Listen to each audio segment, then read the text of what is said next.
So Namaste, welcome everyone to the 28th session on Taittareeya Upanishad. And as I just heard from Bindoji, this is going to be a long one with at least another 15 or 20 more sessions. So please stay tuned. And as you know, the recordings are available first here in Clubhouse as replays in the saved replays in the house, or in the Advaita Retold channel where Bindoji has been cataloging all these talks in a series with other Upanishads and other sessions that he has had previously. All that is cataloged in the YouTube channel, Advaita Retold. So as to maintain the decorum of the room, we'll close the hand raising and the chat for the session after the session is over.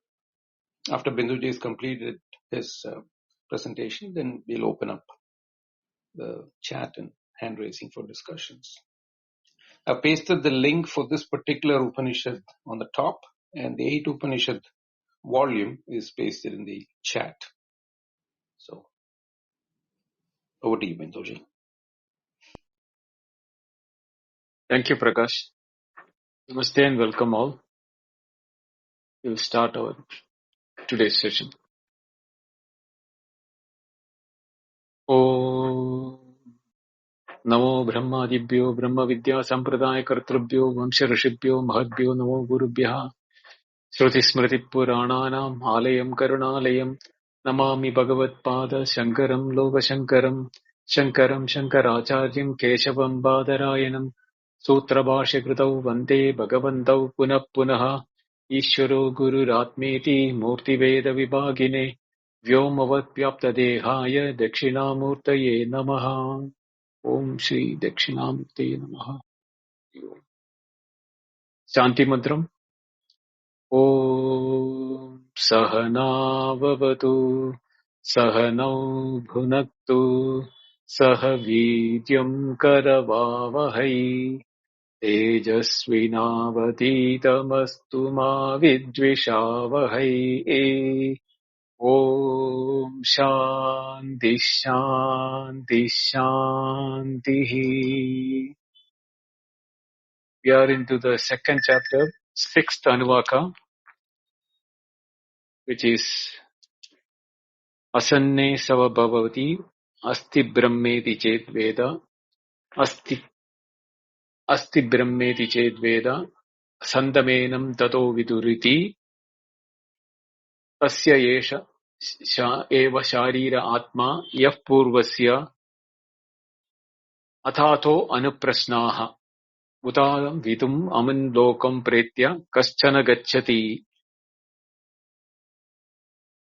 Aho Vidwan Amum Lokam Pretya Kaschit Samashnuta So Kamayata Bahusyam Prajayeti Sa Tatapo Tapyata Sa Tatapat Tattva Idagum Sarvam Asurjata Yedidam Kincha Yat Srshtva Tat Srshtva Tadeva Anupravisat Tadanupravishya Satchatyacha Abhavat Niruktam Cha Aniruktam Cha Nilayanam Cha Anilayanam Cha Vitnyanam Cha Avitnyanam Cha Satyam Cha Anrutam Cha Satyam Abhavat Yatidam Kincha Tat Satyamitya Chakshate Tadapyesha Sloko Bhavati Iti Shashtamanuvak. So, we saw that in the last class we were discussing about the anupravesha, or the he or Brahman having created the world, the Jagat, Tat Srshtva, Tadeva Anupravishat. It entered into them, that. So there were a lot of philosophers which were discussing, and they have given the definition for that as, like the mud and the mud pot, where, the mud pot is nothing but mud. So therefore the mud has entered the pot to become the name and form and the utility of the pot.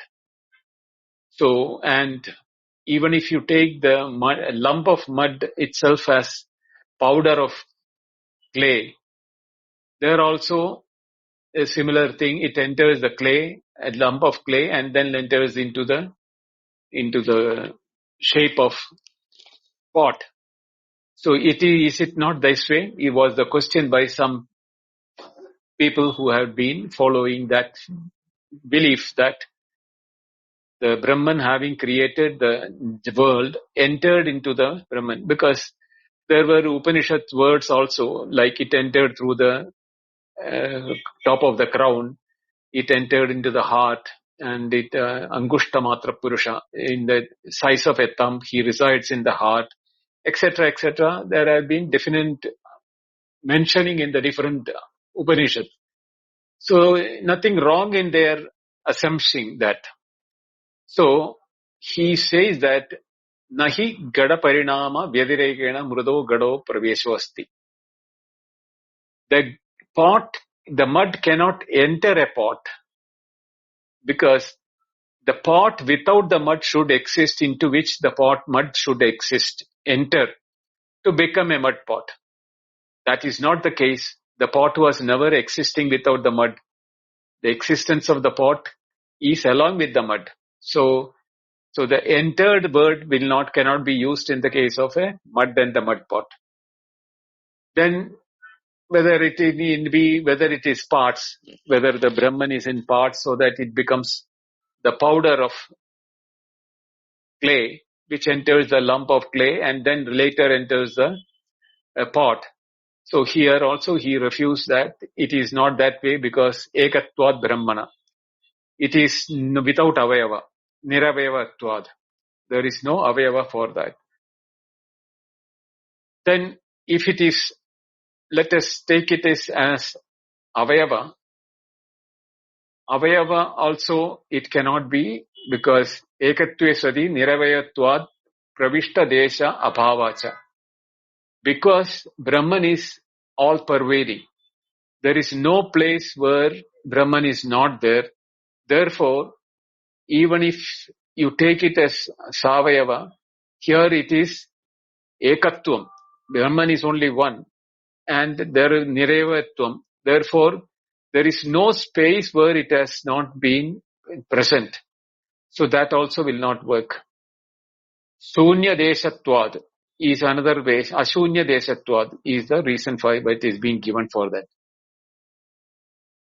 Now, if it is that, if karanameva chet pravesheti chet, if it is as the cause itself enters the effect, is it that way? Was the question by some people. So tatra jivatvam jahyat.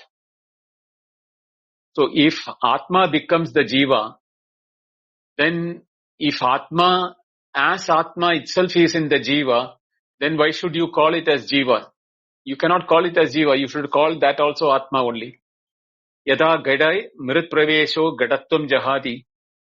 So if the gada is now getting filled with mud, then you should not call it as gada. It should be called the lump of clay itself, or the clay itself. So that is not tadanupravisha iti shrutena karana anupravesha na yuktaha. So that is not acceptable. Then comes the karyantarameva syad. That is one pot creating another pot, or one human being creating another human being.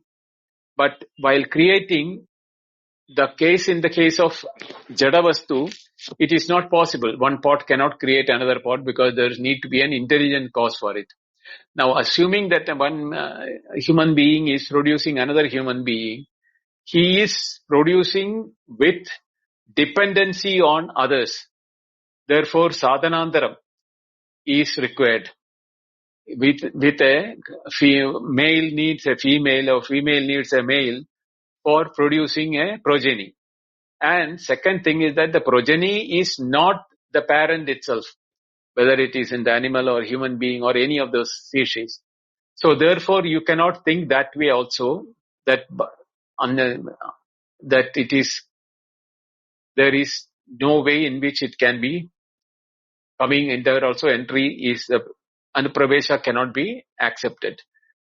Then says that jala suryagadi pratibimbavat pravesha syaditi.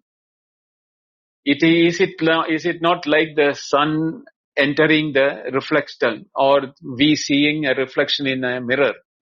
Is it not that way? So there also it is rejected because amurtatvat and vyapakatvat. One is, Brahman is amurtam. There is no murti for it. Like the Surya or we, our body and all, these are all murta bhava. Murta bhava means material objects. So the material objects only can reflect in a reflecting medium. And in the case of Brahman, it is sarva vyapakam. There is no place where it is not there. Therefore, the reflecting media also is vyapakat, is spread, is in Brahman only. Therefore, evam tarhi na eva asti pravesha. If all these things are being rejected, that the pravesha itself has not happened is something what we will have to gatyantaram upalabhavamahe. There is no other way we can think that there is no pravesha happening. It is not a valid statement. But Shankaracharya cannot accept that because Shruti can never tell a lie or never tell something which is not valid. Shrutischa na atindriya vishaye vijnana upapatto nimittam. So Shruti is the nimittam for vijnana upapatti. Nacha asmad vakyam yatnavatam api vijnanam upapadyate. In that case, that yet those who are doing yatna or effort for that, they will not be able to achieve that. Anda tarhi na anartakatvad apohyatvad vakyam Tat Srshtva tadeva anupravisat iti na. So it is not a anartaka vakyam or apohya vakyam which has to be rejected or discarded.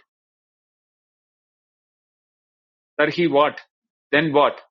Anyartatvad. There is a different meaning for it. That is what you people have not seen it. Kimartam astane charcha. Why are you people are discussing in a non-relevant way? Because prakritaha hi anyaha vivikshataha asya vakyartaha asti sasmartavya. Prakritaha means in this context, anyaha vivikshata asya artaha, vakyartaha. This vakyarta has got a vivikshita artha. That means this literal words has got an intended meaning.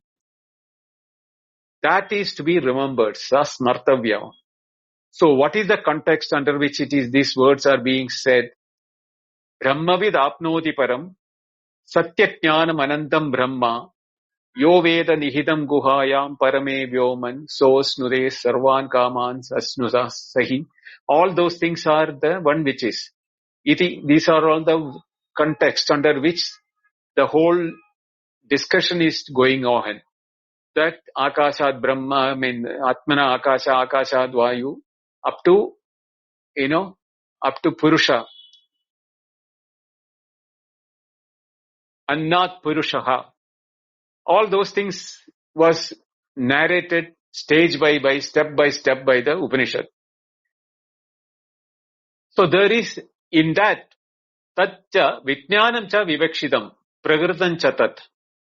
There is vijnanam which is mentioned in that category, and that is the context under which it is being told. What is the purpose of the context? The Upanishad is not talking about the creation and description of this thing. Annamaya description is not to know the physical body or the physiology of it. Pranamaya, the description is not for knowing the lungs or the vital air or any of those aspects.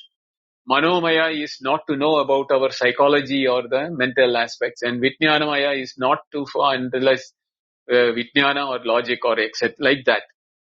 So what is the purpose or in the context why this Upanishad is talking about? Acharya Shankara says, Brahma Swarupa Avagamaya. Avagamaya means for apprehension. or for the understanding or for knowing or for realizing what? Brahma Swarupa.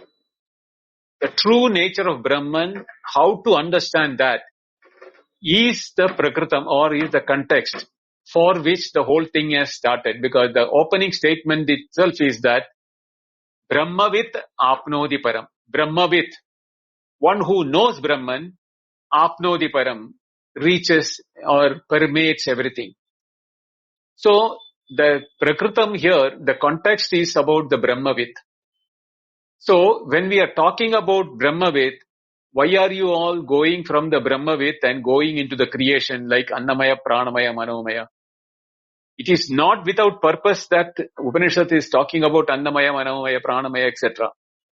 There is a reason for it, because the Prakritam or the context under which it is being discussed has to be always under the fixed goal from which you have to analyze all these statements.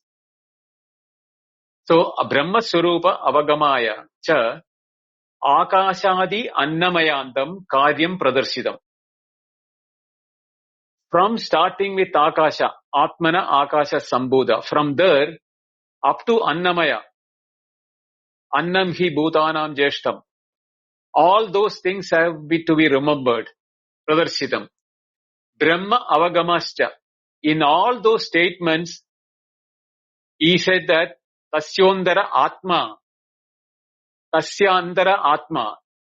When that statement has been mentioned, subtler than as the Atma of the Annamaya is the Pranamaya, subtler than Pranamaya as the Atma of Pranamaya is Manomaya. Like that only the Upanishad has been talking. So why are you discarding all those statements of the Upanishad? That is how the Upanishad has started. Tatra Annamayat Atmanaha Anyaha Antaraha Atma Pranamaya. That is very clearly mentioned by the Upanishad. Tatra means in the context where Annamayad, from the Annamaya, Atmanaha, the Atma of the Annamaya, Antaraha Atma, subtler than that is another Atma, which is called Pranamaya.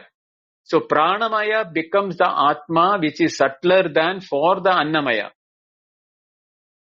Tadandar Manomaya, Vijnanamaya, Idi Vijnana Guhayam Pravashita.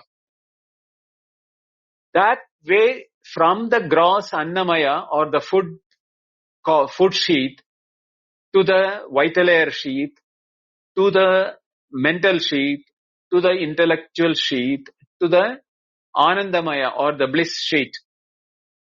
Vijnana Guhayam Pravisha. To the heart. Vijnana. That is why Yo Veda Nihidam Guhayam. Yo Veda. That word Veda was put for Nihidam Guhayam. When it was discussing about Vijnanamaya. So, all people, you all forgot and you became so enamored by the Akasha, Vayu, Kana, all those things.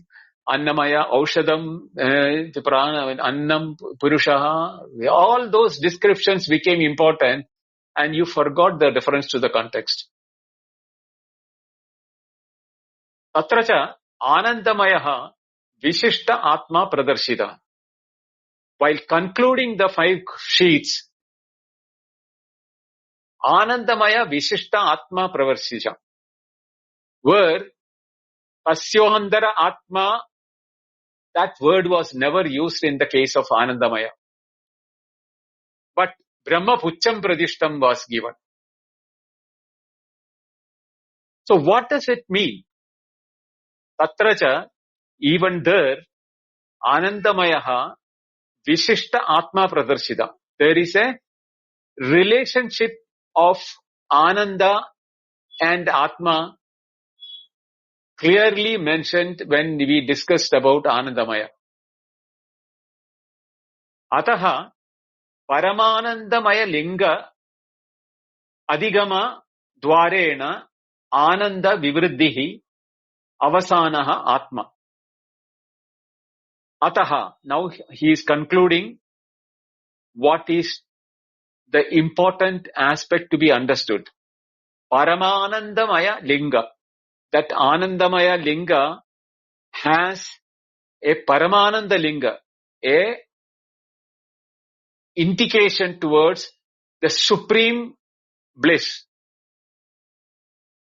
Adhigama Dwarena, by apprehending that or by knowing that in the Anandamaya, Ananda Vivriddhi means Anandasya Vardhanam, or the elation or the incremental rate in which you can associate ourselves with Ananda. And it is the Avasana when the end of it comes, Bada Avasana, when that from the objective happiness to the subjective happiness, and in the subjective happiness without the objective happiness, how when you can see the happiness getting increased, which is now going to be mentioned in the subsequent Anuvaka of the 8th Anuvaka, it will be given how it is to be associated. Ananda Vivriddhi, the elated nature or the increased nature of Ananda in the Anandamaya Kosha of each of the bodies. And the ultimate Avasana, Atma. That is Brahma Pucham Pratishta. Sarva Vikalpaspadau Nirvikalpaha Asyam Eva Guhayam Adhigantavyaha Iti Tat Praveshaha Prakalpite. So Tat Praveshaha Tadeva Trishtva Tat Pravishyan Tatra Tadeva Tat Praveshaha Tasya Praveshaha. Tat Praveshaha means the entrance or the entry of that. Prakalpyate means detailed for our consumption by notion. It is not visually we can see it or we can do in any way we can experiment with it. But prakalpana, kalpana means imagination. Prakalpana means it is imagination where the imagination becomes a reality. It is not mere imaginative role, but pravesha prakalpate. How Brahma Pucham Pratishta is the statement. All this Parama Ananda or Ananda in the Anandamaya is depending upon the Brahma. Therefore, the nature of Brahman is now being revealed to the Vijnanamaya through Anandamaya. Because Vijnanamaya is being now told that Tasyondara Atma Anandamaya. The Atma of Vijnanamaya is Anandamaya. In that Anandamaya, Paramanandamaya Linga Pradarshita, Adhigama Dharena. The height of happiness or the height of the bliss or the pure bliss, which we can imagine in the Anandamaya. Now here is where we have to bring into what are the experiential aspects of it. For that, Acharya says, Sarva Vikalpaspadau Nirvikalpaha Asyam Eva Guhayam Adhigantavya Iti. What is that? Sarva Vikalpa Aspadam. Aspadam means substratum. Vikalpa means the way in which the names and forms are appearing. Vikalpam. Or in the thoughts or in the feelings or in the experience. Sarva Vikalpa means both Jagrat and Swapna. Other than Jagrat and Swapna, we don't have any Vikalpa anywhere else. Because in the Sushupti, we don't have any Vikalpa. Or any thoughts or any knowledge of any name and form. And that Aspada means the substratum for the waking and the dream is to be seen, Adhigama is to be understood as Nirvikalpaha Asyameva. That Nirvikalpatvam of all the Aspadam for the Vikalpas of the Jagrat and Swapna is to be known in the Guha of the Vijnanamaya Adhigantavya. Through the intellectual reasoning and imagination of how the creation is taking place for an individual, if we analyze it from our state of deep sleep, the experience in the form of name and form appears in our antarkarana. Where do we experience all the experience of the world and the waking and the dream? It is only in our antarkarana. Antarkarana means Vijnanamaya, Anandamaya. So Manomaya, Vijnanamaya, Anandamaya put together is called the antarkarana. In that only we are experiencing the sarva vikalpa. Vikalpa of what? Then vikalpa means names and forms of both gross world and subtle world of dream. The waking and the dream is experienced in the Manomaya, Vijnanamaya, Anandamaya, which is put as the word as Guha. Guha means Andhakaranam here. Guhayam Adhigantavya. It has to be seen in the experiences of the waker and the dream when you use your mind, intellect and the experiences. Let us take Anandamaya as the experiences, which experiences both good and bad. So, in the Antakarana, the Guha, Adhigantavya means you can know it. This is here where we have to bring the correlation between the earlier studies of Upanishad. Yat chakshun na pasyati, yena chakshums pasyati. Yat shrotram na shrunoti, yena shrotram shrunoti. Yat manasana manute, yena hur manomatam. All those statements, all the sense organs, all the mind, all the intellect, the potency for them to perform is coming from not by themselves, but it is borrowed from or getting blessed with something else. That is the Guha Adhigantavya which we are talking about.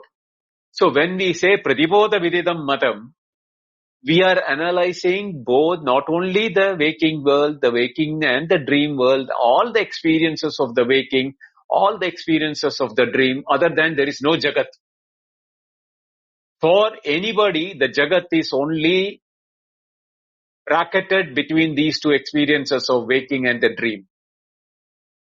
And that you have to compare with the substratum, which is the deep sleep, from where these things are springing up as Vijnana, as awareness. Awareness we cannot know when there is no object. So the awareness which is known in the object of the waking, or the experience of the waking, or the consciousness which is happening in the waking, same way in the dream, all those things have to have a relation with the deep sleeper or the deep sleep where there is no vikalpa taking place.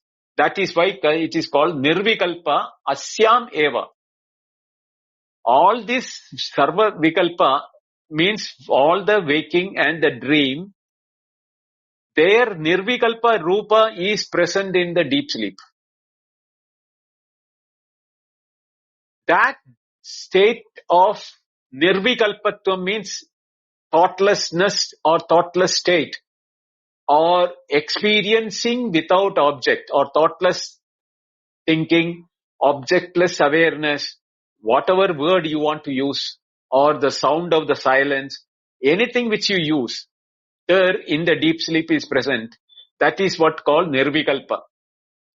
And that is the aspada for sarva vikalpa, which is the waking and the dream. And where do we realize the waking and the dream? In the guha. Guha means antakaranam, or the mind, intellect and the bliss sheath. So when Tat Pravesha, when the Upanishad is used, Tat Srshtva means having created the waking or having created the dream. Tad anupravisya.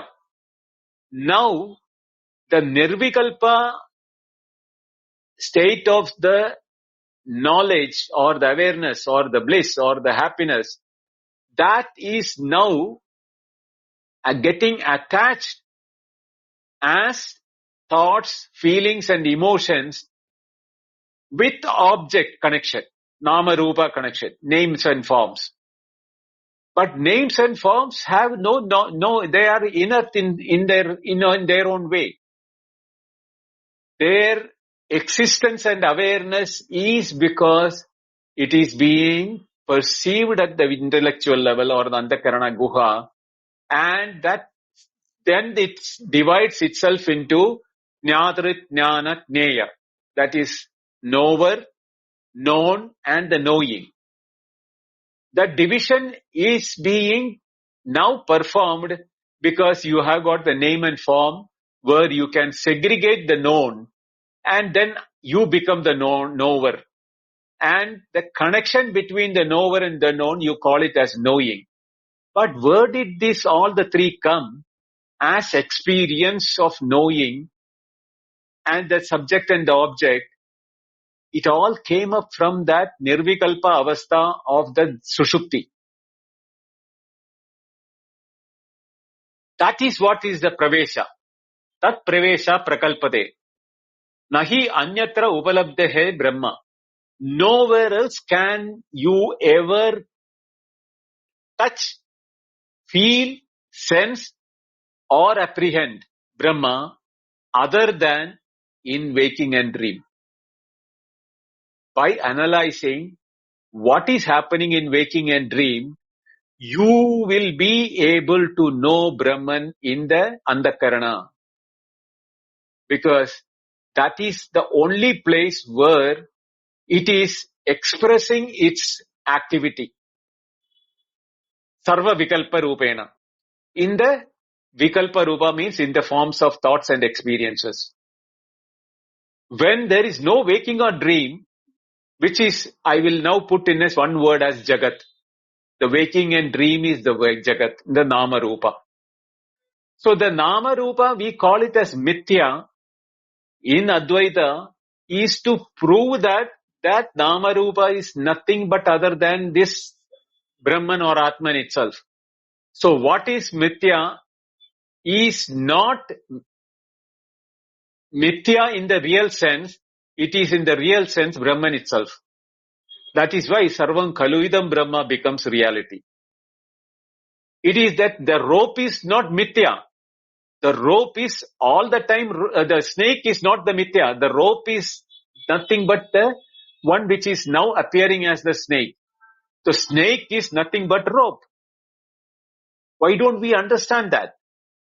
The snake, what I am thinking as snake is nothing but rope. Same way, the world which is I am thinking as the name and form of the world is nothing but experience or awareness or consciousness. There is a name and form. The name and form is depending upon the awareness or the consciousness for it to express. And without express, the mind cannot conceive it. Same way, the mind cannot conceive the snake unless the rope has been present there. The mind projected the snake only because the rope was there. Same way, the awareness and the experiences are present, and you now call that experience and name by name and form. So you become what? You become the seer, you become the hearer, you become the thinker, you become the smeller, you become the toucher. All those things you become because the subjective nature is separated or divorced from the object nature. And this dichotomy of subject and object, we are not able to correlate their dependency, all the three, the subject, the object, and the act of the connection between the subject and the object in the name of experiencing or knowing, all that needs the substratum of pure awareness or consciousness or knowledge or experience, which is nothing but Brahman or Atman. That is what called Nirvikalpa. And that Brahman is not only present in the deep sleep. It is present in the waking or in the Jagat. That is why you are able to call it as Nama Rupa. And this is the reason why in the Chandogya we said, no, Vacharambanam Vikaro Namadeyam Rittigatteva Satyam. Same way, the whole world Jagat is Nama Rupa. Nama Rupa, in the name and form, it is Mithya. But is the name and form a reality? Because what changes is not real. But there is something in reality in that because of which you are able to know it is existing, and that knowledge of existence is what we can understand through the Vijnanamaya Kosha. Therefore, na hi anyatra upalabhyate Brahma. Nowhere else you can know Brahman, not by doing meditation, nor by going into seclusion, nor by standing on your head. None of the methods in which you can think you can get know. Only nihitam guhayam. In the heart where you have the mind, intellect and ananda operating and Brahma being present in that. Brahma Pucham Pradishta. That it is the Sarva Vikalpa Aspadam Nirvikalpam. That Nirvikalpatvam of the Sushupti for the Sarva Vikalpa is the Nirvisheshatvad. Because there is no Vishesha for it. There is no qualification for it. That Nirvikalpa is Nirvishesha. Means there is no Nama Rupa for that. Even when Vishesha Sambandha hi Upalabdir Hetu.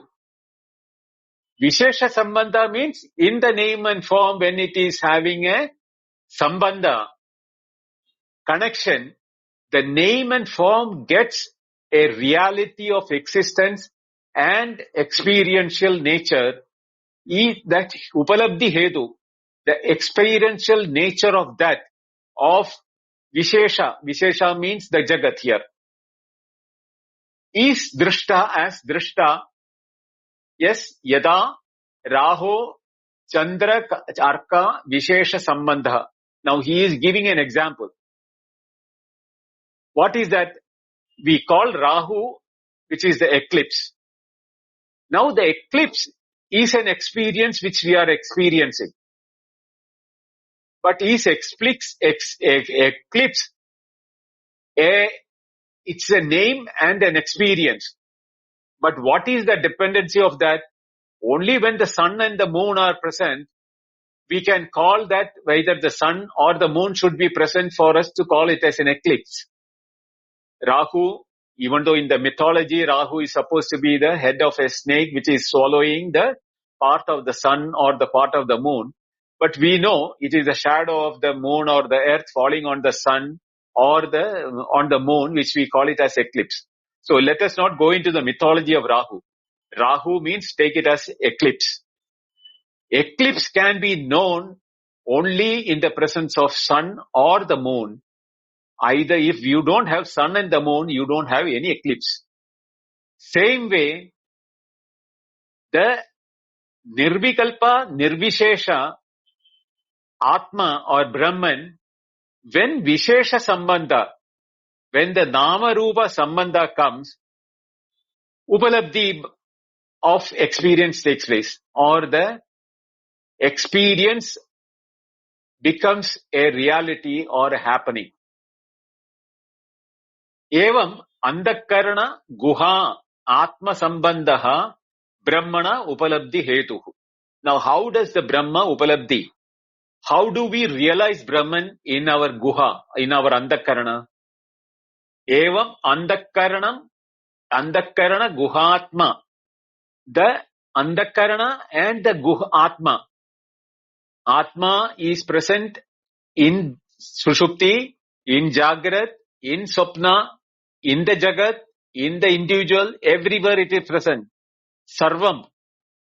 The Brahman, Atman is because it is all pervading, omnipresent.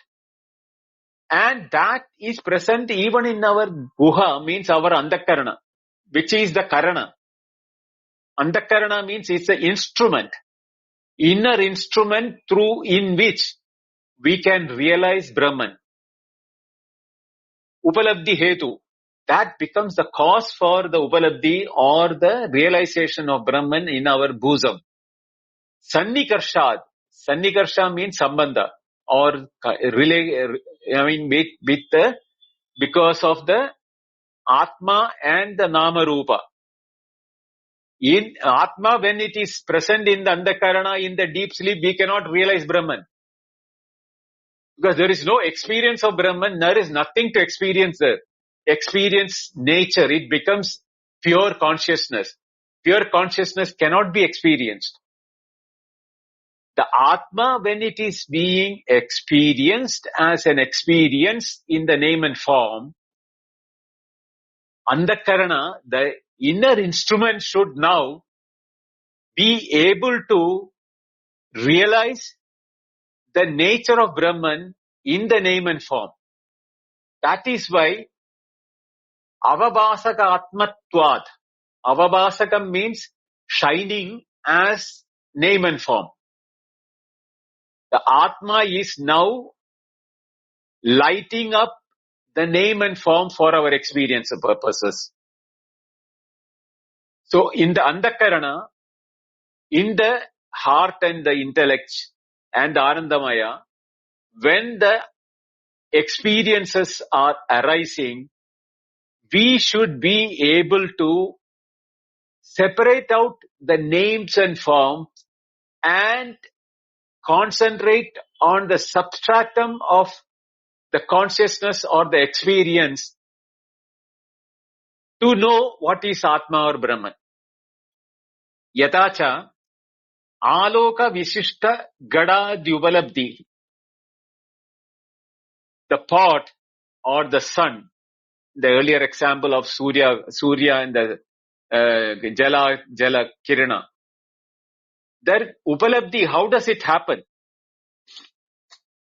Aloka Vishishtam. Because when the Gada is present, the Gada is seen only in the presence of light, Aloka. Therefore, we say that Aloka Vishishta Gada. Now the Gada or the pot has a qualifier for it. What is that? Lit by the sun, lit by the light. The pot, when it is lit, becomes visible. Same way, the Nama Rupa, when it is lit by the Andakarana, we experience the Nama Rupa. Evam Buddhi Pratyaya Aloka Vishishta Atma Upalabdhi Syad. That's what I said. Evam, in this manner, similarly, Buddhi Pratyaya Aloka. Buddhi Pratyaya Aloka means lit by the thoughts in the buddhi or the intellect or the mind. That becomes the Vishishta. That becomes the light to become the Atma becomes lit by the thoughts when it is functioning in the name and form. So Atma is the one which is lighting the thoughts. The thoughts are now with knowledge and the name and of object. So the Atma is the light with which we come to know any object in the world. So when we are knowing any object in the world, we are knowing actually the Brahman or Atman, not the object. But we think that when I am seeing a table, when I am seeing an object, or when I am seeing a human being, I am seeing a human being, I am seeing a table, etc. But the light in which I am able to apprehend experience, whether the inner one or the external one, either by the sense organs or the internal thoughts, feelings, emotions, and etc. All those things becomes experiential or knowledge only because it is being lit by Atma, and that Atma is a Vishesha. there is a speciality for that Atma. What is that? Buddhi pratyaya loka vishishta. With the light of Atma, which becomes the Buddhi pratyaya, the thoughts in the brain or the intellect. Syat tasmat upalabdhi hetoho guhayam nihitam iti prakritam eva. This is what is the anupravesa. It seems to have entered the objects to make the object physically available to us or experientially available to us. Just as light seems to have entered the pot to make us feel that the pot is visible. Actually, what we are seeing is the light from the pot. We are not seeing the pot. We are tasting sweet. We are thinking we are tasting the sweet because it has gone into the mouth. No. The sweetness present in the sweet is being lit by the thought of experience, and that is what is creating the experience of the sweet, not the sweet which is in the mouth. If sweet had the sweetness in the potency and everything, when you have jaundice or when you have high diabetic, the sweet will become bitter. The same sweet which should give sweetness is becoming bitter. Or when you have a jaundice, a white object looks yellowish. If the object is white, it should be always white. No, because Upadhi is important. That Upadhi is nothing but Andakarana. That Andakarana, even though when it is lit by Atma, unless it is Vishishta by the Atma, and you have the Andakarana in prime form, then only you will be able to perceive the nature in which these things are changing. Even when when it is becoming yellow in jaundice time, is to educate us that the whiteness can change, but the knowing of the object is not changing. Let us say it is a white flower. It becomes yellowish flower during jaundice. The flower has not changed. The knowledge of the thing has changed, but the knowledge of the nature of knowledge has not changed. The Vishishta, the qualification of the flower goes through a change due to a defective instrument. So all this thing is showing what? That we are every moment, every experience, thoughts, feelings, emotions, or objects experienced through the sense organs, everything we call it as the world of objects is known in the light of Atma. And what we are experiencing is Atma. Because Atma is what we are. So the subject, the object, the knowing, everything is depending upon that one Atma. We becomes the subject. We are Atma. Because we are also becoming an object for somebody else. We are knowing, the other person is also knowing. Everything is in the knowing which is happening. Therefore, this is the one which is guhayam, nihitam maybe means the hidden in the andakarana. That prakritameva. That is the context under which it is being discussed. Tat vritti sthaniye tuhi punaha Tat Srshtva tadeva anupravisat idi uchyate. So he is concluding what is the Tat Srshtva tada anupravisat. Tad vritti sthaniye. That vritti means the thoughts. Tasya vritti, tad vritti. The vrittis which are the thoughts of the objects or the world. Sthaniye means when it is happening in the location when the thoughts are happening. Tuhi punas tat srishtva. That is where it is saying that having created the experience it enters in the experience as the knowing in the experience. That is what is called Tadeva anupravisat iti uchyate. Tadeva akashadi karanam karyam srishtva tadanupravishta iva andarguhayam buddhau drishtru shrotru mantru vitnyadru ityevam visheshavat upalabhyate. Tadeva idam, that alone here, akashadi karanam, is the cause for the akasha, etc. Akasha means all the entire jagat has to be taken. Becomes the karyam. Karyasya karanam is what? Tad. That Brahman becomes the cause for akashadi karanam. It is called the akashadi karanam. Is the cause for all the akashad, which are the karyam. Karyam Srshtva, having created the karyam, akashadi, everything, tada anupravishta iva, as if it has entered in them, andarguhayam, in the very bosom of everything what is being created, buddhau, in the intellect, then he takes the shape of drishtra, one who is seen as the seer, mantra, one who is thinker, vitnyatr, one who is intelligently analyzing, or the logician, or the one knowing, iti evam, in this manner, visheshavat, in the speciality as the seer, thinker, teacher, toucher, smeller, etc.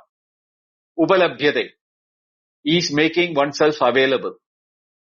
Sa eva tasya praveshaha. This is what is his entrance. Tasmad asti tat karanam brahma. Tasmad asti tat karanam brahma.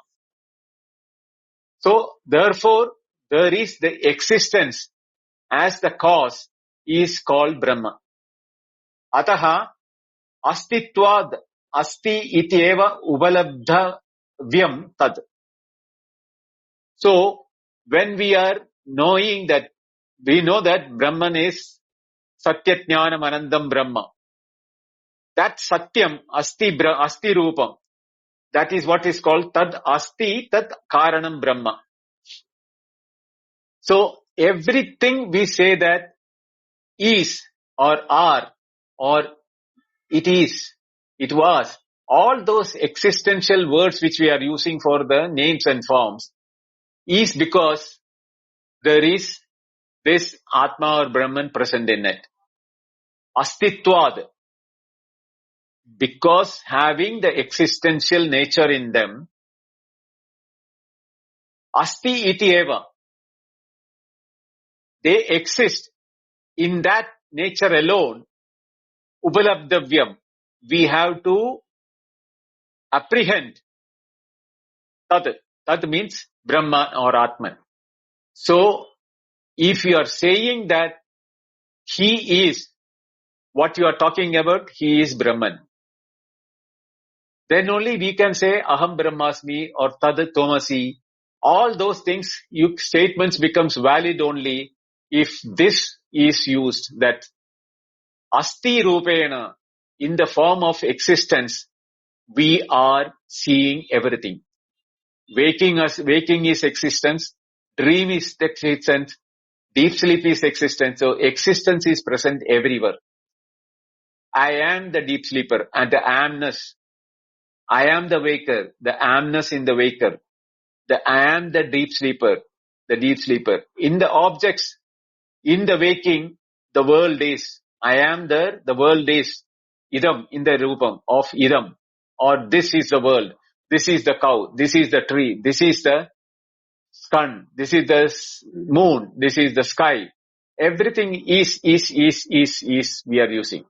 That is what is called ataha astitvad asti ityevam upalabdhavyam tad. I'll stop it here. I'll take the question answer now because it is going for one more paragraph. Is a long paragraph where I need to connect this between this and the what has been told in this, what is the anupravesha. To understand Satchatya Bhavat, Niruktam Cha, Niruktam, Nilayanam, Anilayanam, all those things need to be explained very well for the proper understanding. So, these 3 minutes before I'm stopping, we will take question answer today. Om Sahana Vavatu Sahanau Bhunattu Sahaviryam Karavavahai Tejasvinavaditamastu ma vidvishavahai. Om Shanti Shanti Shanti. Om Purnamada Purnamidam Purnat Purnamudachyate Purnasya Purnamadaya Purnameva Vashishyate. Om Shanti Shanti Shanti. Harihi Om. Shri Gurubhyo Namaha. Harihi Om. Thank you. Dhanyawada.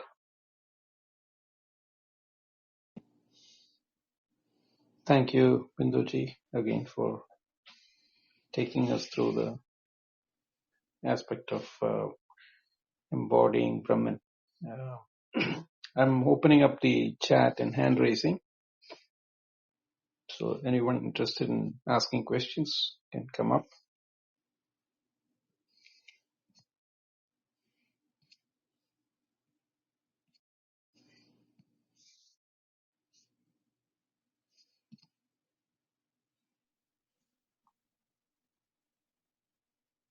Namaste Venkat. Pranam. Namaste, Pranam Binduji. Pranam Prakashji. Pranam. Binduji, this, today has been, I think it's everything coming around now. That Astitva Upalabdhyate, that Astitva is that available to Vijnanamaya Kosha, Asti. And hence further, even Atindriya Gnana is just Indriya Gnana only with a preamble Astitva. Everything is now Astitva. Either you call Aham Bhava, Aham Idam, everything is preamble, is the Brahman. So it is not now differentiating either Vishesha Gnana or, Samanya Gnana. It's all coming around. It is not differentiating this or that. The rope and snake is just the rope only appearing as snake. It is not. Now it is reconciling everything, Binduji. This is now it's available in waking and dream as an astitva, and all this nama rupa is preamble is in Brahman. There is no pravesha possible. It's all with astitva. It is appearing like this.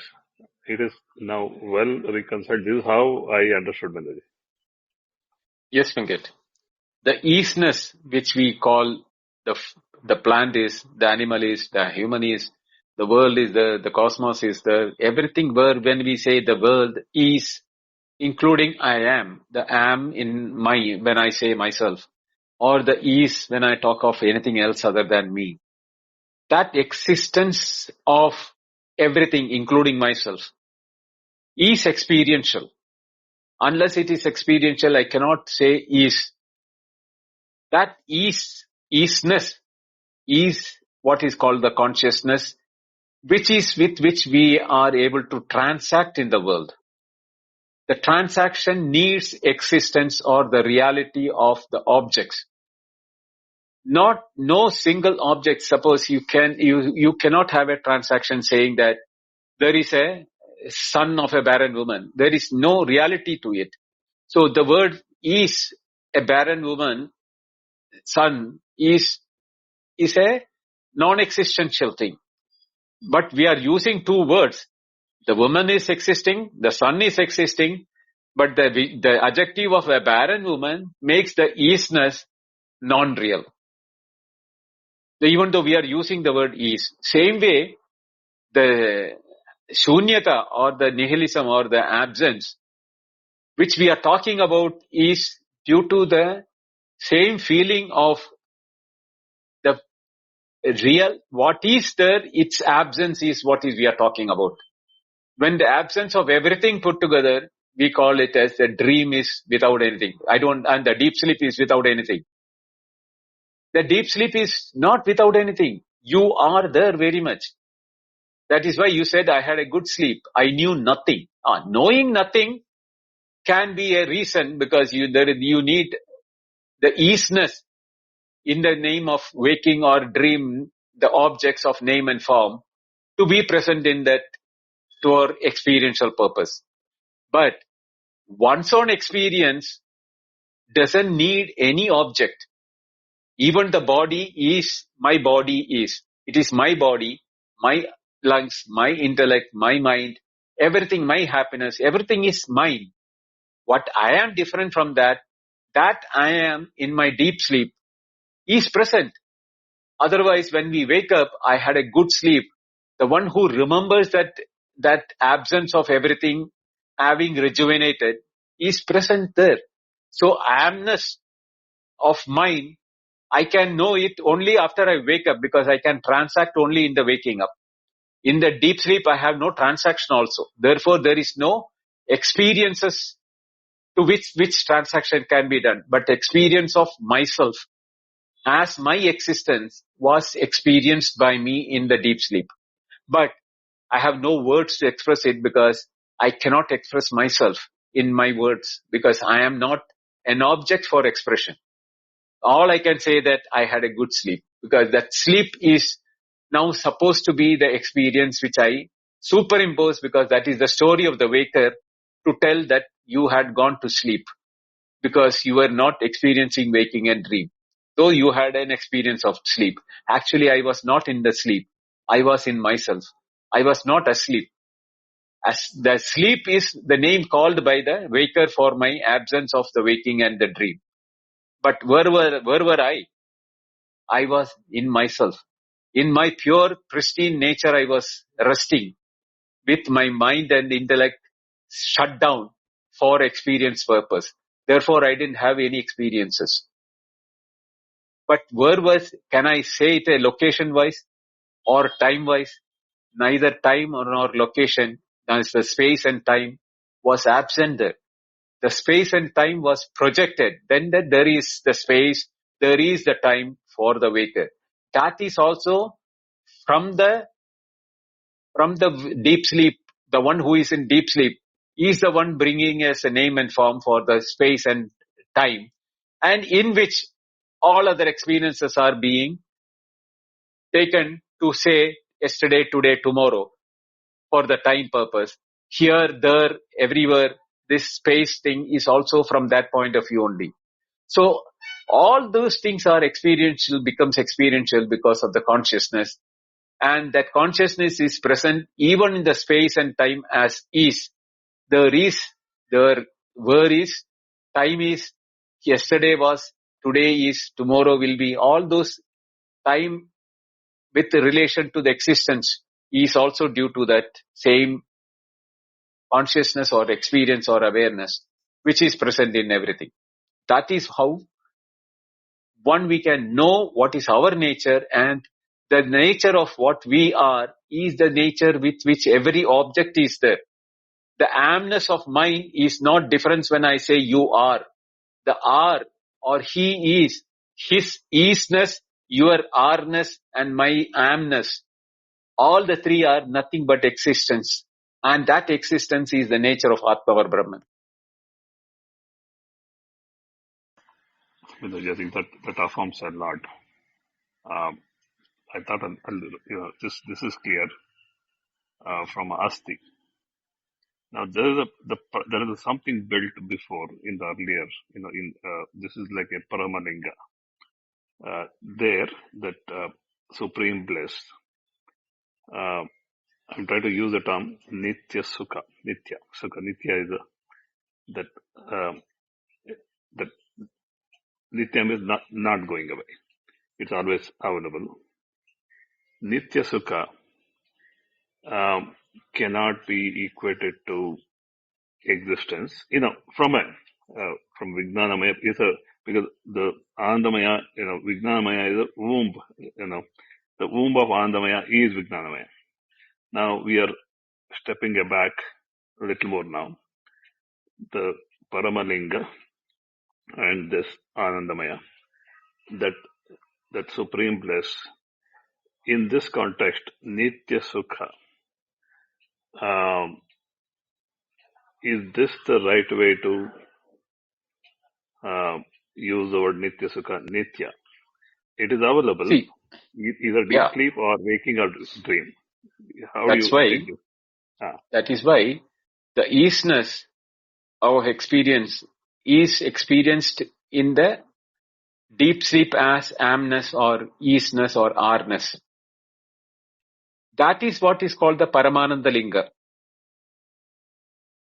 and which is present in the Ananda Linga.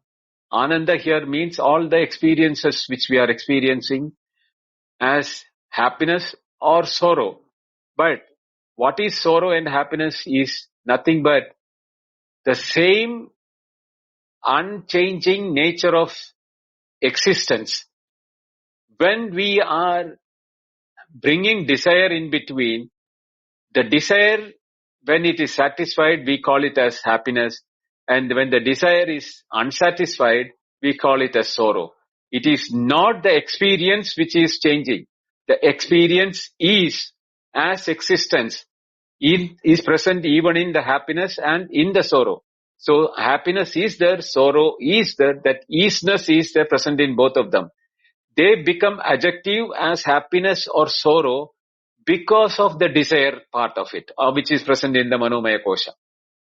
From the mind, when we desire something, when we do not achieve that, we call it as sorrow. And when we achieve it, we call it as sukham or a happiness. So the Nitya Sukha is the nature without any Vishesha, Nirvishesha.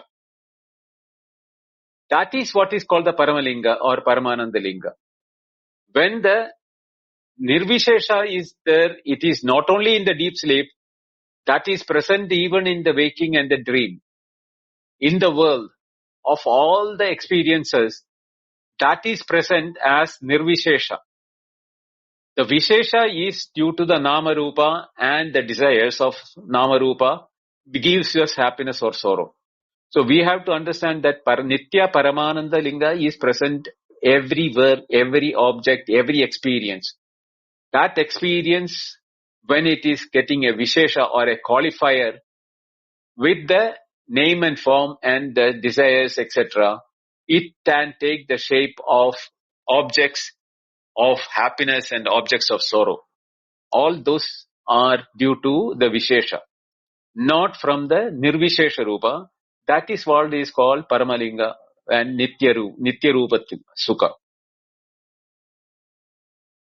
That means Nirvikalpa, means that Nirvikalpa Gnana also, where all the either Anandamaya, Vijnanamaya, all that is simultaneously there. Just that the Vikalpa is gone. That's about it. But that Vijnanamaya, in Nitya Sukha, I'm just trying to clarify this a little more. Nitya Sukha is just Anandamaya alone, where no thought process, just that Vijnanamaya subsided completely. What could be the closest word which we can use to describe where Vijnanamaya subsided? And is that a Nitya Sukha? Is that the way to put it? Yes. There is no... Okay. That where the Vijnanamaya, Anandamaya and the Manomaya is subsiding, we move into a state called Nitya Sukha, which is we call it as Sushupti, but it is not Sushupti, it is our true nature. The Sushupti is a name, or the deep sleep is a name given by the waker for filling up the gap of waking and dream hours. There is a gap between the waking, dream, and coming back to waking or dream. There is an absence of experiences, total experiences, Nitya Sukha. That is the place where it is eternal happiness. And that happiness is our Swarupa, our nature. With the Chandogya Upanishad says that. having become one with the existence, we are not able to know we are knowing existence or we are experiencing existence, because there is no mind or vijnanamaya, mind or the intellect there operational for us to know. But the waker calls that as a sleep, deep sleep, as of the individual. But there is no individuality of also for the individuality of the individual who is in deep sleep. He doesn't know whether he is a man or a woman, where, time, space. There is no knowledge at all of the world. He is in pure awareness without any attribution. That is what is called eternal happiness. That Niratishaya Sukha or Nitya Sukha. Niratishaya Sukha means a happiness which doesn't have variation. All the variation of happiness, the happiness and sorrow, etc., is happening only in dream and waking. In deep sleep, it is not happening because there is no mind to give desire, therefore no desire. There is no objects with names and forms. So there is no objects also giving experiences. The absence of any descriptive nature of these things in the deep sleep is the reason why we are in our pristine nature. And that is the Nitya Sukha, which cannot be understood by the waker. So the waker calls it as a deep sleep. But this nature of our true nature of deep sleep is the reason and present in the waking, where we are experiencing every experience in the form of existence. That existence has remained unchanged even when it was in deep sleep, even when it is in waking, even when it is in dream. So in the total world where I am there, you are there, the whole world is there, existence is the substratum on which everything is existing. That existence is called the consciousness or the infinity or the bliss in different terms, because when you address it from different aspects, we can call it as eternity or infinity or bliss. Any name which we can call, it is one and the same. We call it as existence. Sat. Sat, Satyam, Jnanam, Anandam. Existence, consciousness, and infinity or bliss is what is the nature of Brahman or Atman or the self. And that is the one which is knowing which you lose your limitation to your boundary of your individuality. You are no more limited to the limited individual which is limited by the mind and the intellect because of the antakarana. Here you are seeing the same existence in every object, every microbes, every atom, every minute particle onwards. Everything is existing. That existence is your nature, and your nature can never be unseen or cannot be out of your vision or out of your knowledge at any point of time. Even when you are in deep sleep, you are in that existence, but there is no verbalization possible. That's why yado vacho nivartande aprapya manasasaha, where the words fail to explain that and where the mind fail to comprehend it. That is what is the nature there, because the words and the mind is inoperable in that state. Mandoji, thank you so much. That now the importance of Vijnanamaya to apprehend existence and dissolving itself, Paramashanti. Many words to say this, but thank you. This is I don't know any other way to arrive at this other than this the one you took us through. This is profound. Thank you, Mandoji. Thank you, Venkat. Thank you, Srini. Welcome. Namaste. Namaste, Binduji. I think beautiful session. I think last 4-5 sessions are just awesome. I'm getting a feeling that sometimes I'm being put in hot water, then taking out and putting in. It's like a shock therapy only, because once the Bhashya is saying the Brahman is transcendental, again it says it is immanent because all objects are coming out of this. I think it's just a tabla kind of, or a mridangam kind of thing, beating from both sides. But yeah, I think very deep, and I think it really, it's beautiful. I think this part of the Bhashya, I found that many, like for example, 2 months ago, I was reading 18th chapter of Gita. I think I was stuck on around 42 because similar, I asked you that question also about appearance. That saying that world is an appearance is also only partially true. That kind of area when it comes. I think here also I found many answers to the regularly asked questions. And especially this point, the Satyam point is beautiful. And the only thing is I'm constantly trying to draw a line between what part of this is jnana and what part of this is upasana kanda, because whenever it says things like observer is observed or everything is, I'm like still trying to understand. Maybe in the next class some things will get clarified, but there seems to be a very thin line where there is an anuvada from our experience and the jnana, especially I like the transcendental part where Brahman is picturized as an absolute transcendental entity, which is omnipresent. But when the actual immanent part where the objects are also are the lingas for Brahman, I think, that's very, I'm trying to understand, but thanks. I think your explanation is really helpful and clarifying a lot of these areas. Yeah, see, when we say the snake is an appearance of rope, other than rope, it was rope before, it is rope when you are seeing it as snake, and it is rope when you know it as rope. All the three times, the truth was rope. Rope had never become a snake at any point of time. Same way, that transcendental and eminent Brahman is present, whether you are calling it as transcendental or in the world as perceivable or acceptable. But what happens is our over-dependence on the Vishesha or the qualifier by names and forms in the world, we are not giving any importance to the existential aspect of objects and the experiential aspect of the object. When we say that a tree is there or an animal is there or a human being is there, we are busy with the description of these names and forms. But the names and forms depend upon what? Because of the existence. The existence has not gone through any change. The object is now being given a name, and because it has a form, that form is dependent upon the existence.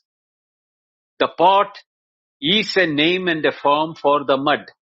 The ornaments is a name and form for the gold. The wave is the name and form for the water itself, the ocean which has become it.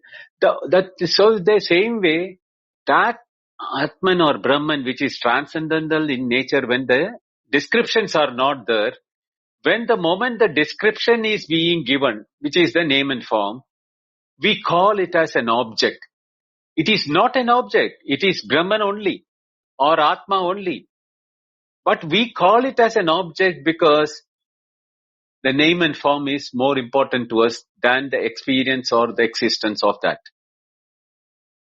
With the moment you see that existence is everywhere, experience is unabated in all those things, but the moment you bring in the name and form, which is actually not independently present, it is dependently present on the existence, we are forgetting about the pervasiveness of experience and pervasiveness of existence, and we compartmentalize and call it as objects. That aspect of the compartmentalization and objectification is similar to the snake being superimposed on the rope. Here the names and forms are being superimposed on the same Brahman or Atman or existence or experience. The experience is required, the existence is required for the names and forms. You take out the names and form, separate from the existence and the experience, Can there a name and form substance or exist separately, or can there be anything called the name and form if there is no existence for it? That is why it is called appearance. To apprehend that, you have to use your intelligence. That is why the intelligent, the sheath of the intelligence or the Vijnanamaya Kosha is so important, because in the Manomaya, in the mind, we are more in the emotional feeling and thoughts learning. But only when you analyze it through logically and use the support of Anandamaya for knowing that experience of the deep sleep is present in every moment of our waking also. It is that reality of the deep sleep, not as deep sleep, because that is the story of the waker. The deep sleep is our true nature. Don't call it as deep sleep.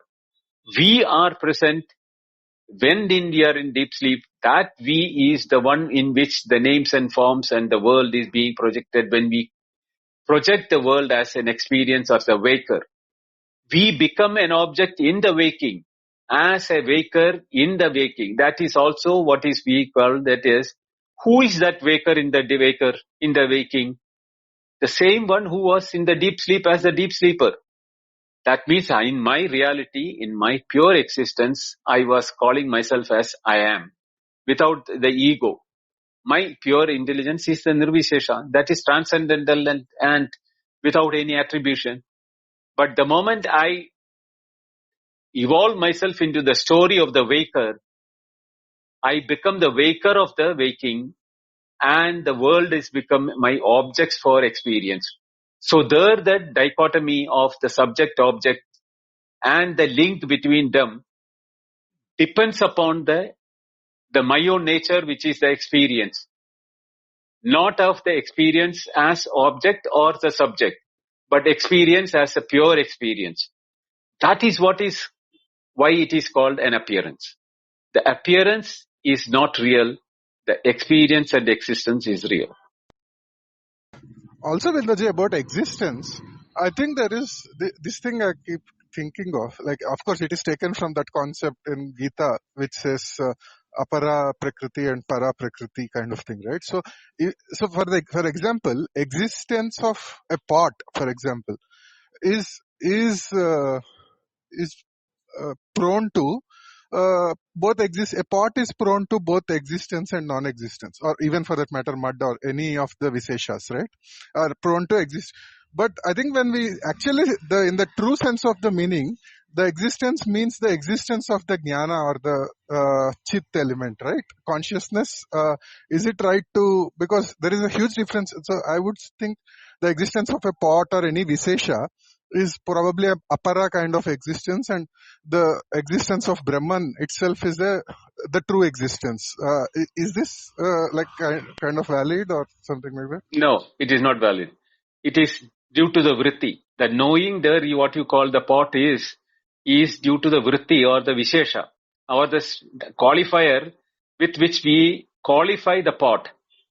And that qualifying is what you think you are knowing. You are actually not knowing the qualifying thing. The qualifying is the name and form. The name and form is dependent upon the existence. And the existence has no qualifying. Existence is an experience. That experience, when it has the qualifying nature of the pot, then our experience becomes a thought with the name and form that you are now confusing as a jnana or the chit or the knowing. No, the knowing has got two aspects. One is the pure knowledge aspect and the descriptive aspect, which is the pot in the form of name and form. The name and form is not known. It is known through the dependency of the pure knowledge which is present in the object, in the name, in that form. Everywhere it is present. The name is, the form is, the name and form put together, the pot is. Everywhere that isness, which is nothing but pure consciousness or pure awareness or pure knowledge. When we are not able to, intellectually or ideally separate it out like the onion. The onion is not there when you are removing each of the peel. So when everything is removing, you are coming to ease. Even when the pot is not there, the notness or the absence of the pot is an easiness. That is also an experience of the absence of a prior experience. That becomes the abhava or the absence. And that absence is dependent upon the presence of an existential object which was present earlier. So when you say the pot is not there or the mud is not there, when the mud has become the pot is now there, the mud is absent. No, the mud's absence is not seen as what is the absence of the mud. The name and form of the lump of the clay is absent. But the name and form's dependence on the clay is depending on giving the dependence for the object called the pot, which is again dependent upon the same clay. So the easiness of the lump of clay is now transferred into the easiness of the pot.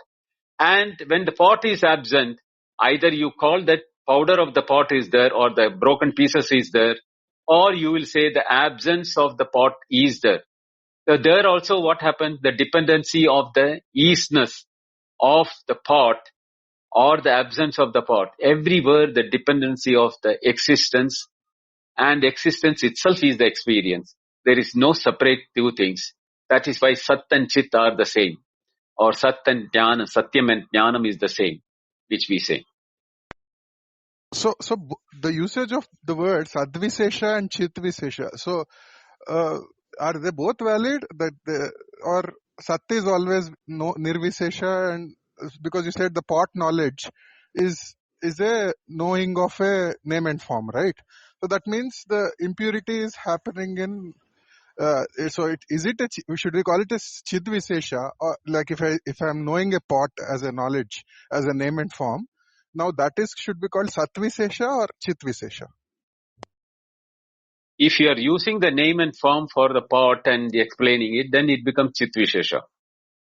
Because Chit and Sat is not different, but you want to use it as a knowing of the pot, then you are calling the knowing of the pot as the description of the experience. But the knowing also is a easiness. I am knowing the existence of the pot. So the existence of the pot becomes the knowing of the pot. Otherwise, a thing which is non-existent, you can not say that. Will you ever know the existence of a barren woman's son? No. You can never experience that because there is no easiness for it.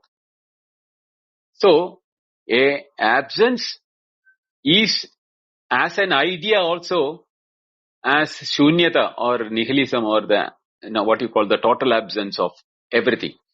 What was the world before its creation, before the Big Bang? It is not zero or shunyata. Existence, when it started expressing, it became the world. We can this experience only from our own experience of deep sleep and the world coming out. The world is there when you will say the third party is saying the world is there. That is for him. His world is there. What is about your world? Your own experiential world. It is experience. You are even creating the third party when you wake up. So everything, including you as the waker who is now discussing with the third party for the existence of the world, is all the creation from that existential nature of your own true nature which was present in the absence of waking and dream. I don't want to call it as a deep sleep because deep sleep is the story of the waker. You who existed, your existence from where the world is seen coming as experience. But it is not you who was there in the experience. It is you in your pure Atma Swarupa or your pure nature of the infinite. You were in infinity. You were infinite in nature. Otherwise, the infinite nature of the world cannot come out from something which is not infinite. the infinite world of the waker or the dream, how can infinite nature of objects come out from a non-infinite thing? No. You were infinite at that time. Infinity was your nature. You are omnipotent. You are omniscient. That is what is bringing out the waker and the dreamer of the whole world of waking and dream. Thank you, Bindoji. One last question. So just to complete this, so Sat is always Nirvisesha, or does the word Satvishesha makes any sense? What do you think? That's the only last question. Thank you. It is Sat, everything is Satvishesha.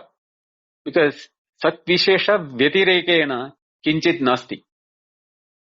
Without Satvishesha, nothing can exist. That's what I said, the barren woman's son.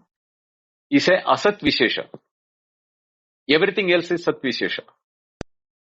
So we can synonymously use the words Chitvishesha and Satvishesha, or is there? Yeah, you can use it on what aspect you are going to imply by that. Existential aspect or the knowing aspect or the experiential aspect. Based on that, you can say Satvishesha or Chitvishesha. Thank you. Thank you, Bindoji. Thank you for the explanation. Yeah. Thank you, Srini. Namaste, Ganesh. Namaste, Bindoji. Today I can only say thank you to you. Thank you. And the questions are getting faded slowly. And today I have thought that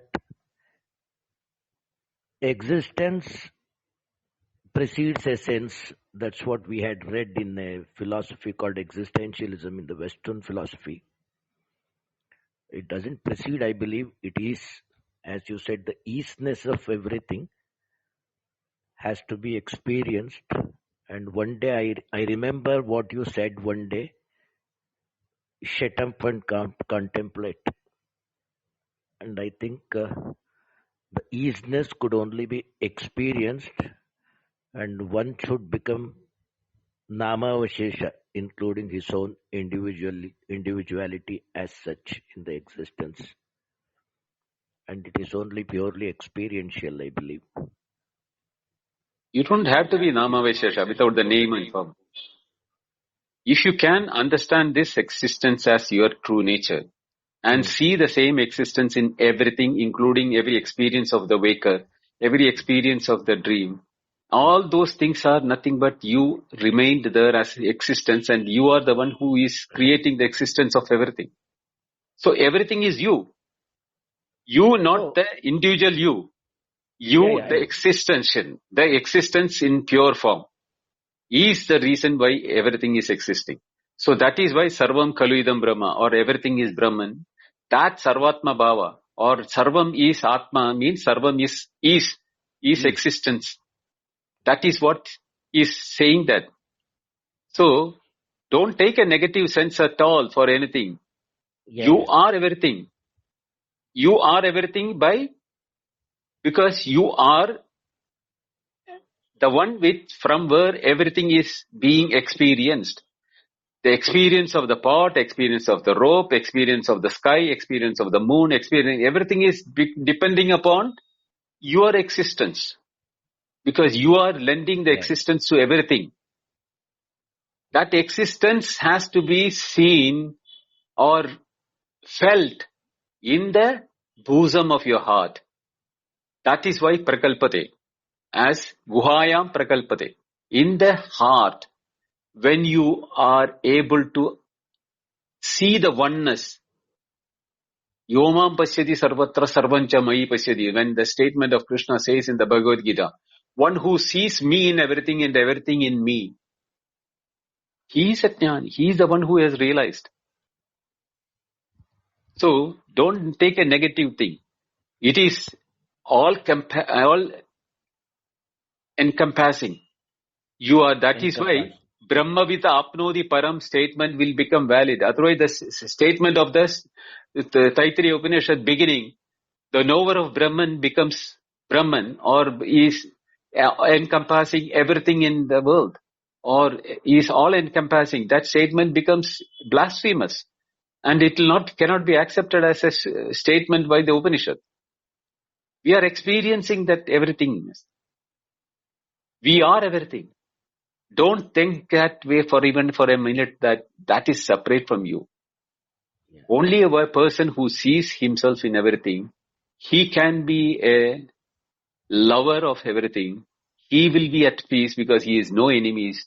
And when he is at peace, he radiates, his peace which is radiating out of him becomes a beacon for everyone to come to him, and he becomes a harbinger of peace in the world. That is why in India we call such people jnanis, one who has realized, as Mahatmas, because they are the Mahatma. He is the supreme Atma himself. That Mahatma word means he is identifying himself with everyone. He has no enemy. He has no difference between anything. Brahmani Shubija Swapake Pandita Samadarshina, that word statement of Bhagavad Gita, what does it say? He sees the same stuff in whether he is a upper caste or a Brahmin or a one who eats a dog or one who is the downtrodden or one who is animate, one who is inanimate. He sees himself in everything. He is called the Pandita, or he is the one Mahatma. So once we realize this in our own bosom, we become a Jnani, we become a Mahatma. Not for our purpose, we are Mahatma even now. But when we don't know that our nature, what is our true nature, then we start thinking that we are limited the individual by the body, mind and the complex. I have the difference, everything else is different from me. That attitude comes in. Yeah. Thank you, Vindoji. Today, I feel I have come very close to the statement of this Upanishad, Satyajnanam Anantam Brahma, is almost perceivable with the words that you are taking us through. And still one more is there you have told. Very eager to listen to that also. Thank you, Vindoji. Thank you, Ganesh. I also resonate with Ganeshji. I had so many times during these last few that shut up kind of like somebody telling shut up with all those nonsense explanations or just shut up and contemplate the way Ganeshji said. I also had that similar feeling, Ganeshji. I totally, and No, also I agree that actually Vindoji told in one of the classes. I still remember. even Shankara Bhashya seemed like that only. That hot finally it and has to cold be. treatment felt like you know nothing kind of thing. But I do understand. It's both are in different realms. I think when we are trying to explain, like Vindoji said, doing with names and forms, then that shut up kind of sound comes. And yeah, otherwise, like Vindoji explained, I think if everything we are able to see as existence or something, then I think there is no bad quality to it. But I did get that feeling that Asha listening to it, like just shut up with your explanations. Like he's asking us to not, almost it's as if we are not capable to dissect the way, like Bindoji said last class, right? I think the amount of clarity of thought and the build-up of logic which Shankara has done in this Bhashya is, I don't think it is possible for like us as individuals. I think it's just we have to follow him, and yeah, that's the feeling we get. I feel, Bindoji, all these logical establishment of the truth is to guide the contemplator not to get astray of the existence by his own logicizing things and other things. A perfect logic to again and again getting focused towards that Satyajnanam Anantam Brahma.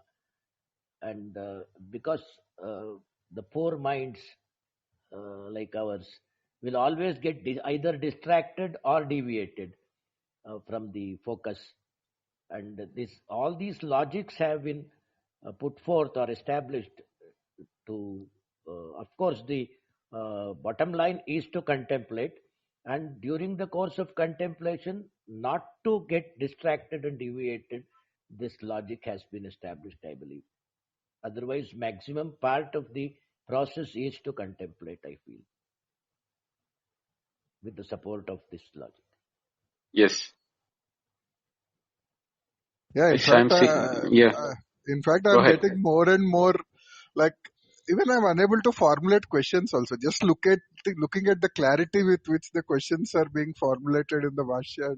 I'm like, I don't feel capable to ask a proper question. I want to ask some question, but by the time the question comes out of my mouth, I think it's all garbled, and yeah, it's. I think I can really feel I'm unable to formulate the proper question also. But listening to Bhash, it's like anyway the questions are being answered in the next class. So that is the feeling I'm getting in the last few classes, and yeah, I think I'm even I thought waiting is better than trying to formulate the questions, kind of. The most beautiful aspect is that all the questions have been put forth in the beginning by the Vedanti himself. All possible questions that the others would put, and we would be just contemplating on both the sides. So we should take resort to contemplation. That's all. Thank you, Binduji. Thank you, Ganesh. Thank you, Srini. I can see Yes. Visam is there in the audience. Yes. Rarely see him here.